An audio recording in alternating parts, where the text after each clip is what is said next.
तन पवित्र सेवा किए, धन पवित्र करे दान, मन पवित्र हरि भजन सो होत त्रिविध कल्याण।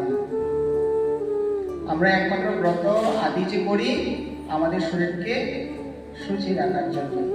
এবার আজীবন যদি সুচি রাখতে রাখতে মনকে কুটিলতার মাধ্যমে অন্তিম দিন পর্যন্ত পৌঁছে গেলাম, এই সুচি রাখার কোনো মানে আসে না। ভগবান বলে সুচিতাতেও আমি নজর দিই না, ব্রতেও আমি নজর দিই না, তপস্যাতেও আমি নজর দিই না, আমি কেবল নজর দিই প্রিয়ান্তে আমালিয়া ভক্তা, অমল ভক্তিতে আমি নজর দিই। ব্রজবাসী বলেছে প্রেম ছিল,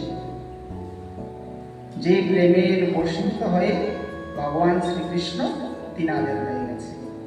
না দানম না তপোনে জ্ঞান শৌচম যদানিচ প্রিয়ান্তে অমলিয়া ভক্তা হরিরঙ্গাদ বিরঙ্গনা। অমল ভক্তি এবং প্রেমের বশীভূত হয়ে ভগবান শ্রীকৃষ্ণ তিনাদের হয়ে গেছে। যখন সেই ধোপা লাঠি